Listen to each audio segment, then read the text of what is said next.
வைர நெஞ்சம் வைர நெஞ்சம்.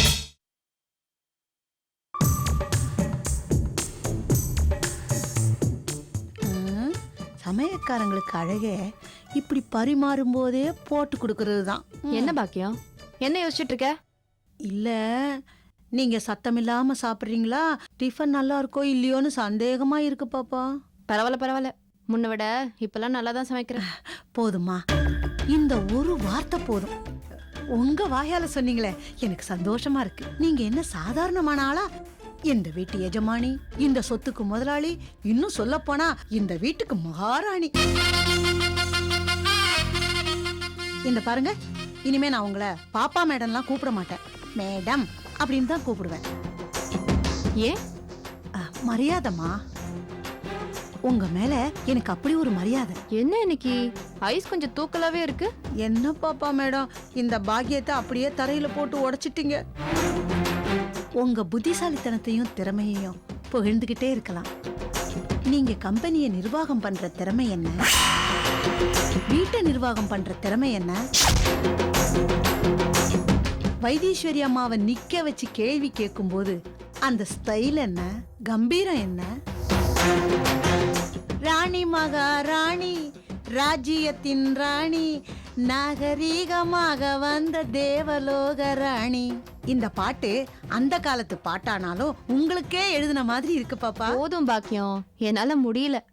நான் சொல்றதெல்லாம் உண்மைமா, சத்தியமா அத்தனையும் உண்மை. உங்கள மாதிரி இந்த வீட்ல ஒரு ஆளு இல்லைன்னா, இந்த சொத்து மொத்தமும் உங்க பேருக்கு மட்டும் வரலன்னா, அத்தனை சொத்தும் அம்போன்னு அனாமத்தா யார் பேருக்கோ போய் சேர்ந்திருக்கும்.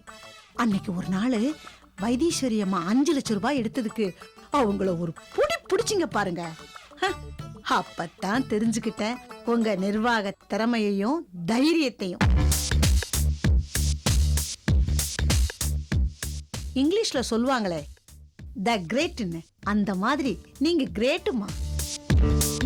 பாக்கியம், உனக்கு என்கிட்ட ஏதோ காரியம் நடக்கணும்னு நல்லா தெரியுது. நேரா விஷயத்துக்கு வா. அப்படியெல்லாம் சொல்லாதீங்கம்மா.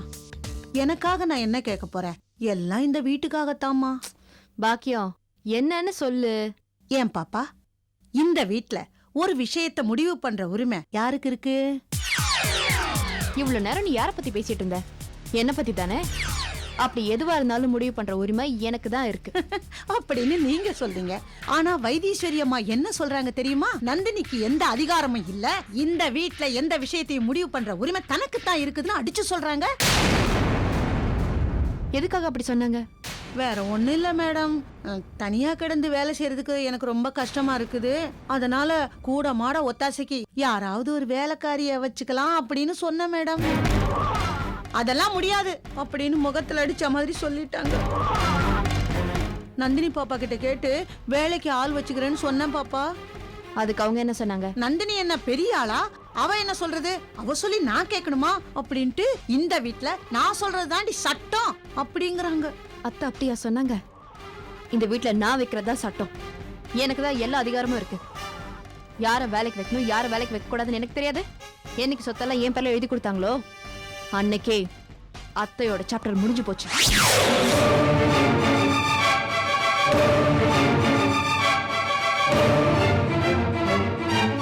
இந்த வீட்டை பொறுத்த வரைக்கும் எல்லாமே நான் தான். இப்ப சொல்ற பாக்கியம், உனக்கு உதவியா இருந்து வேலை செய்யறதுக்கு யாரையாவது வச்சுக்கோ. அப்படியே டிரைவர் வேலை பாக்குறதுக்கும் யாராவது இருந்தா சொல்லு. சரி பாப்பா மேடம். பாரு, சக்தியோட ஆபீஸ்ல நம்மால் ஜாயின் பண்ண மாதிரி அவங்க ஆள் யாரும் இங்க வந்து ஜாயின் பண்ணக்கூடாது. உஷாரா இருக்கணும். இதுதான் இந்த புத்திசாலித்தனம் தான் எனக்கு ரொம்ப பிடிச்சிருக்கு மேடம். பாக்கியம், இனிமே இந்த வீட்ல எதுவா இருந்தாலும் என்கிட்ட கேளு. அத்தைக்கு எந்த அதிகாரமும் கிடையாது. தேவையாமா? உனக்கு தேவையா? எப்படி பேசுற பாத்தீங்களா? மொத்த சொத்தையும் அவ கையில தூக்கி கொடுத்துட்டு இப்ப நம்ம கை கட்டி நிக்க வேண்டிய நிலைமைக்கு வந்துட்டோம். திடீர்னு வந்த அதிகாரம் நந்தினி கண்ணை மறைக்குது. வைத்தீஸ்வரியை பத்தி அவளுக்கு தெரியாது. கூடிய சீக்கிரம் அவ புரிஞ்சுக்குவா.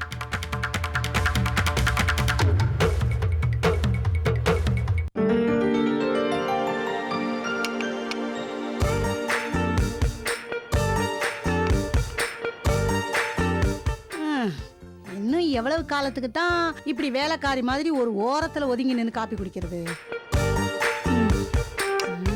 எத்தனை நாளா சோபாவுல கால் மேல கால் போட்டுக்கிட்டு வைத்தீஸ்வரி மாதிரி காப்பி குடிக்கணும்னு ஆசைப்பட்ட பாக்கியம். வீட்டுல நந்தினி இல்ல, இந்த ஆனந்த பையனும் இல்ல, வைத்தீஸ்வரியும் மேலதான் இருக்கா. யாரும் பார்க்க மாட்டாங்க. உக்காந்து காப்பி குடி பாக்கியம். உக்காருனா கால் மேல கால் போட்டு குடி பாக்கியம்.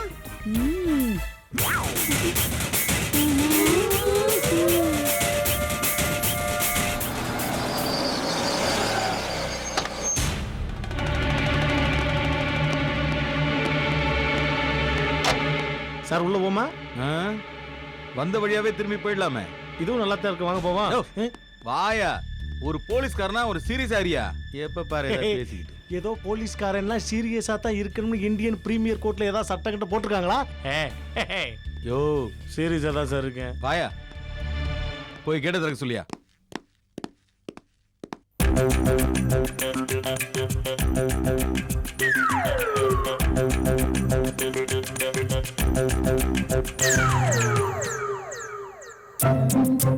ஆஹா. Hello madam.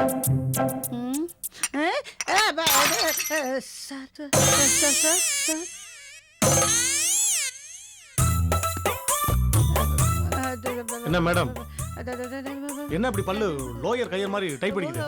ஒரு பயம்தான் சார். போலீஸ்னா போலீஸ் ஒரு நண்பன் தெரியாது? அதெல்லாம் எனக்கு தெரியாது. போலீஸ்னா முட்டிக்கு முட்டி அடிப்பாங்க, அதான் சார் தெரியும். அதெல்லாம் தப்பு பண்றவங்களதாமா. தப்பு பண்ணாதவங்கள போலீஸ் எப்பவுமே ஒண்ணுமே செய்யாது.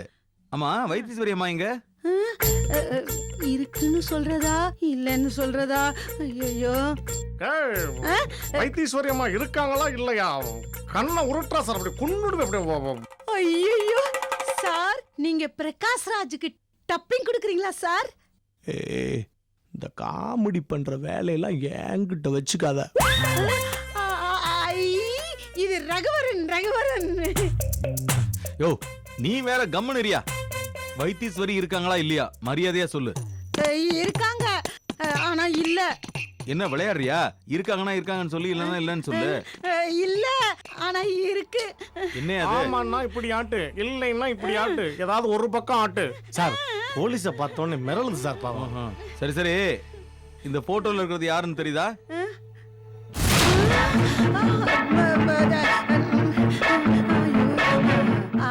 அது சார் வந்து சார், நான் சார். கேட்கிற கேள்விக்கு உண்மையை சொல்லலைன்னா உன் உடம்புக்குள்ள லத்திய விட்டு அரை இன்ச்சுக்கு வெளியே விட்டு தட்டி தட்டி கேட்ட நீ என்ன பாசையில கத்துறன்னு நான் பாக்குறேன். பவானியோட கூட்டணி வச்சா நீ என்ன டெரரிஸ்டா? என்ன இஷ்ட சார்? டெரரிஸ்டான்னு நீ என்ன தீவிரவாதியா? அந்த வாதி எல்லாம் எனக்கு தெரியாது. ஏய் அடச்சே, அழாத. பவானிய தெரியுமா தெரியாதா? என்ன அது? எப்பவாவது ஒரு தடவை வைத்தீஸ்வரி அம்மா பார்க்க வருவாங்க. இன்ஸ்பெக்டர்,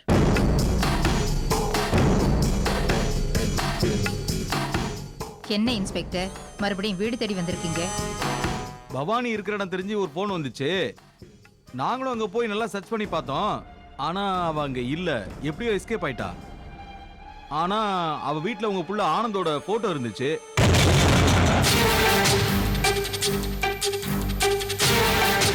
கேக்குறாருல்ல, பதில் சொல்லு. மாட்னடி வைத்தீஸ்வரி. அக்யூஸ்ட் வீட்ல உங்க புள்ள போட்டோ எப்படி மேடம்? அது அது சமாளிக்காம உண்மையை சொல்லுங்க மேடம். உண்மையை சொன்னா பவானி கொலை பண்ணிடுவேன்னு சொல்றா. நீங்க உண்மையை சொல்லுன்னு சொல்றீங்க. சாதாரண பப்ளிக் நாங்க என்ன பண்ணுவோம்? தைரியமா எதுவா இருந்தாலும் எங்ககிட்ட சொல்லுங்க. உங்களுக்கு பாதுகாப்பு கொடுக்க வேண்டியது எங்க பொறுப்பு. பௌர்ணமிக்கு பௌர்ணமி பவானிக்கு பணம் கொடுத்து தொலைக்கிறேன். எதுக்கு? என் புள்ள ஆனந்துக்காக தான். பணத்தை கொடுக்கலன்னா அவனை கொலை பண்ணிடுவேன்னு மிரட்டுறா. முதல்ல போட்டோவுக்கு மாலை போட்டு உன் புள்ள போட்டோ வரும், அப்புறம் ஆனந்தோட பணம் வரும்னு மிரட்டுறா. என்ன பண்ண சொல்றீங்க? இதை ஏன் நீங்க எங்ககிட்ட முதல்ல சொல்லல? சொன்னா மட்டும் புடிச்சிட போறீங்க? நியாயமான கேள்வி. யோ, நீ வேற கவனிரியா. மேடம், எப்படியும் பிடிச்சிருமோ. உங்க உதவி இருந்தா இன்னும் சீக்கிரமா பிடிச்சிருவோம். என்ன பண்ணணும்னு சொல்லுங்க. பவானி கிட்ட இருந்து தப்பிச்சாலே போதும். அடுத்த பௌர்ணமிக்கு நீங்க பவானிக்கு பணம் கொடுக்க போவீங்கல்ல, அப்ப எங்களுக்கு இன்ஃபார்ம் பண்ணுங்க. சரிங்க இன்ஸ்பெக்டர். தொந்தரவுக்கு மன்னிக்கணும். வரேன். நம்ம வேலைக்காரி. எதுக்கு சார்? அட வாமா அப்படி சும்மா ஆளை பாருங்க. ஏதாவது வாயை திறந்து கொலைய பண்ணிடுவேன்.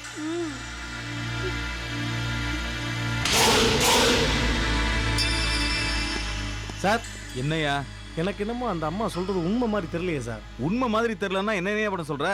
அதான் அந்த மாதிரி சொல்றாங்கல்ல, நம்பித்தானே ஆகணும். சார் இந்தம்மா நாங்க நல்லவனுக்கு நல்லவன் கெட்டவனுக்கு கெட்டவன் தெரிஞ்சுக்க. உங்க முதலாளி வைத்தீஸ்வரி அம்மா வேணா பொய் சொல்லலாம். உனக்கு பவானியை பத்தி ஏதாவது விஷயம் தெரிஞ்சா உடனே ஸ்டேஷனுக்கு வந்து சொல்லிடணும். இல்லைன்னா முட்டிக்கு முட்டி தட்டிடுவேன் தெரிஞ்சுக்க. மிரட்டாதீங்க சார், எனக்கு தெரிஞ்சது சொல்லிடுறேன். அது சார் வாங்க சார் போலாம். போயா. சொன்னா கொலை பண்ணிடுவேன்னு வைத்தீஸ்வரி சொல்றா, சொல்லலைன்னா முட்டிக்கு முட்டி தட்டுவேன்னு இந்த குண்டு போலி சொல்லுது. பாக்கியம் உன் நிலைமை இப்படி அடி ஆகணும். ஐயோ ஐயோ ஐயோ, நான் என்ன பண்ணுவேன்னு தெரியலையே. சக்தி அம்மா, உங்க 2 பேருக்குள்ள என்ன பிரச்சனை? வைரம் ஏன் இப்படி கோவப்பட்டு நான் பார்த்ததே இல்லையே. ஏன் இப்ப எதுவுமே பேசாம நிக்கிற? எல்லாம் கேக்குறாங்கல்ல, சொல்லு. சொல்லுங்க சக்திமா, என்ன நடந்துச்சு? உங்க சக்தி அம்மா வாயை திறக்க மாட்டாங்க. நான் சொல்றேன், சக்தி அபார்ஷன் பண்ணிக்க போறலாம்.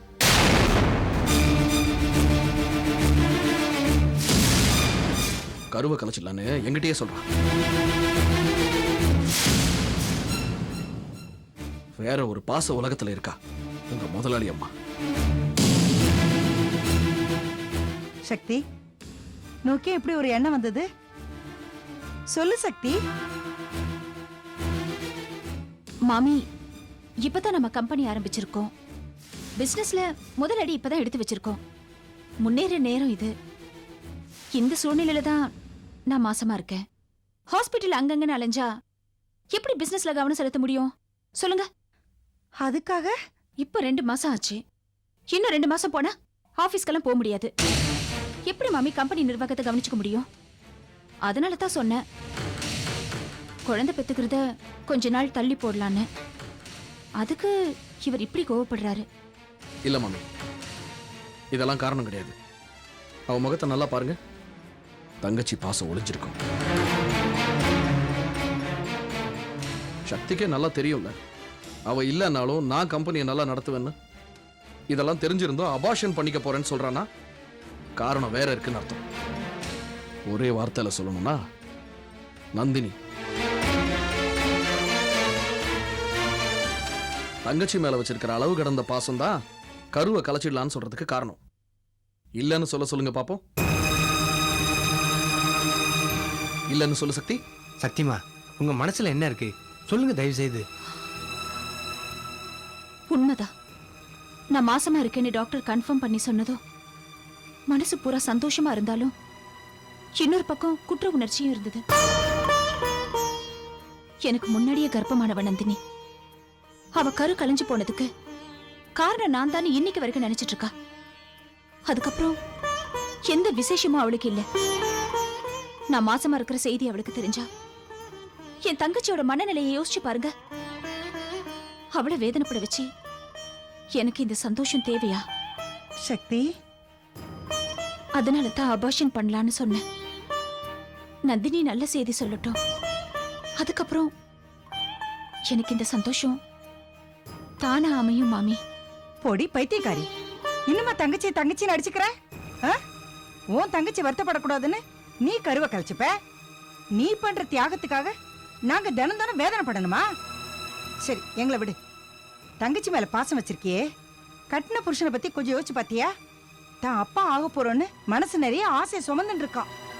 நீ இப்படி ஒரு காரியத்தை பண்ணா அவன் மனசு உடைஞ்சு போயிடுவாண்டி. அவங்கவுங்க குழந்தை இல்லைன்னு கோவில் கோலம்னு சுத்திட்டு இருக்காங்க. கிடைச்ச புத்திர பாக்கியத்தை அழிக்கணும்னு நீங்க சொல்லலாமா? நீங்க கருவை கலைச்சிங்கன்னா உங்க தங்கச்சி மட்டும்தான் சந்தோஷப்படுவாங்க. உங்களை சுத்தி இருக்கிற நாங்க எல்லாருமே வருத்தப்படுவோம். கொஞ்சம் யோசிச்சு பாருங்களேன். உன் குழந்தைக்கு நீயே கருவுல சம்மதி கட்ட போறியா?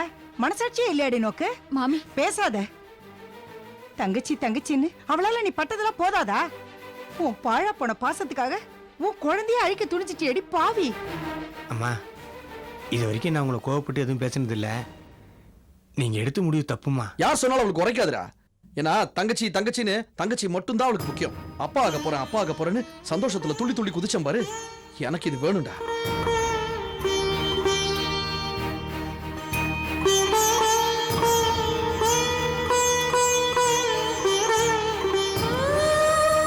சக்தி, என்னது காலெல்லாம் விழுந்துக்கிட்டு? என்ன சக்தி இதெல்லாம்? உங்க மனசை புரிஞ்சுக்காம நான் முடிவெடுத்துட்டேன். என்ன மன்னிச்சிடுங்க. என் குழந்தையை அழிக்கிறதுக்கு எனக்கு மட்டும் மனசு வருமா? நானும் மனசை கல்லாக்கிக்கிட்டு தான் சொன்னேன். நான் எடுத்தது எவ்வளவு பெரிய முட்டாள்தனமான முடிவுன்னு இப்பதான் தெரிஞ்சது. மன்னிச்சிடுங்க. சக்தி, குழந்தை செல்வம் ஆண்டவன் கொடுப்பன. அதை அழிக்கிற அதிகாரம் யாருக்கும் கிடையாது. புரியுது மாமி. நான் நந்தினிங்கிற ஒருத்தியை மட்டும்தான் பார்த்தேன். உங்க மனசை புரிஞ்சுக்கல. மன்னிச்சிடுங்க. நான் தான் சக்தி உங்ககிட்ட மன்னிப்பு கேட்கணும். நீ எடுத்த முடிவு எவ்வளவு பெரிய தப்புன்னு உனக்கு புரியணுங்கிறதுக்காகத்தான் உன்னை வீட்டை விட்டு வெளியில போக சொன்னேன். தப்பா எடுத்துக்காத. இனிமே விளையாட்டுக்கு கூட உங்களை விட்டு போக சொல்லாதீங்க. உயிரே போற மாதிரி இருந்துச்சு. நீயே போனதுக்கு அப்புறம் நான் மட்டும் இங்க இருந்து என்ன பண்ண போறேன்? சும்மா ஒரு பேச்சுக்கு தான் சொன்னேன். நீங்க போனா நாங்களும் உங்க பின்னாடியே வந்துருவோம். ராமர் இருக்கிற இடம் தான் சீதைக்கு அயோத்தின்னா, சக்திமாவும் வைரையா இருக்கிற இடம் தான் எங்களுக்கு வைரம் நெஞ்சம். சரி வைரம், சக்தி அழிச்சுன்னு உள்ள போ.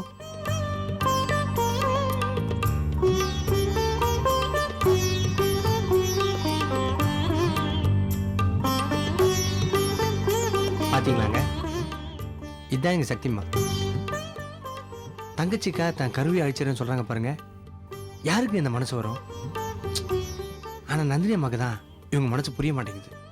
ஆனா ஒண்ணு மட்டும் உண்மைங்க, கூட பிறப்புன்ற பாசத்துக்கு உதாரணம் எங்க சக்திமா.